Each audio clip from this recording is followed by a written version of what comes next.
Hey everybody, it's Michael here from Replica Airguns, and we have the Umarex Legends M3 grease gun ready to test, the field test for you guys. Check out my tabletop video if you're interested in checking out detailed specifications, closer up video. This is not going to be that. This is going to be shooting. We're going to do the chronograph, see what kind of FPS we get. Umarex says here 450 FPS. We'll see.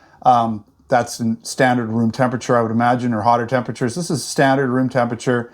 We're looking at around 19 to 21 degrees, something like that. So around 70 degrees Fahrenheit. And we are going to get right to it. We're going to do 5 rounds for the chronograph, see what the actual FPS is. I'm going to have to hold it back here just a little bit. And then we're going to do the target accuracy portion, where I'll pop 10 rounds in the target and semi, and then I'll do a mag dump. So potentially the last 40 or so rounds. Let's just get this done here. 436, 440, 437, 436. Didn't feed there. That was the problem with these mags. There we go. 436 again. We're just going to do one. That didn't say duplicate. Okay. It is shooting. There we go, 431. So I'm not sure if the chronograph just wasn't reading it. I could tell we were hitting the target there. There was one shot that it seemed to me that it wasn't shooting anything. I do have concerns with this double stack magazine that is going to hang up a little bit. Typically with steel BBs, I've seen that in the past. Crosman actually, when they were, oh, something's beeping. Are we done there? Maybe we have a bad battery. But I think we got most of it. Anyways, we'll do the target portion and find out what kind of accuracy we get in semi-auto and full auto. Without further ado, I've got my targets set up. We're going to be shooting in semi-auto first 10 rounds, and then we should have about 40 rounds left. So we're going to just go with that to do a mag dump. I'm going to just pull this back a little bit. We're going to get down here. We're going to pull this out. Just get it as stable as possible. This is a fairly large peep sight, so I'll do my best. The aperture is quite large, so you can see, I can pretty much see the entire target through it, but we'll do the best to get this lined up. And here we go.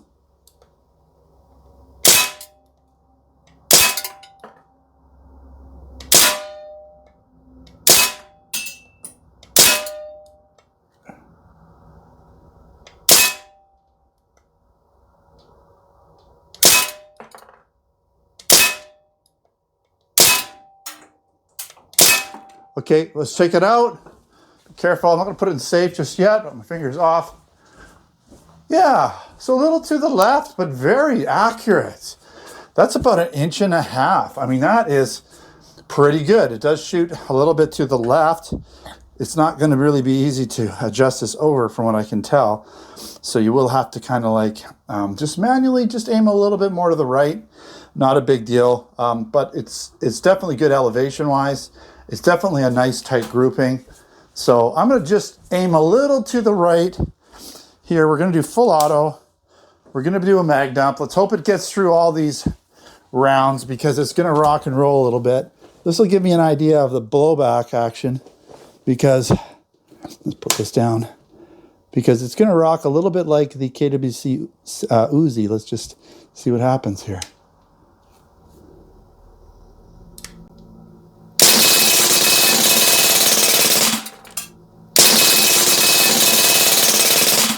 Okay, I just aimed for the bullseye again. I forgot to aim to the right, but you can see that actually shot nice.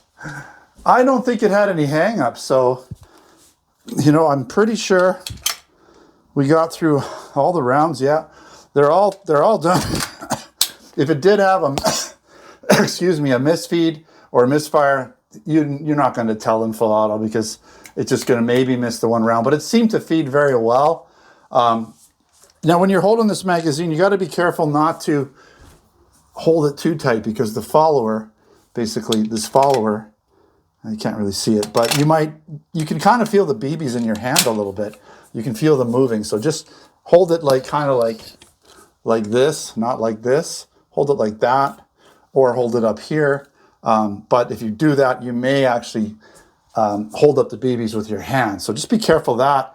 It did perform really well. I mean, FPS was nice, about 430-ish. I'm going to have to average that out.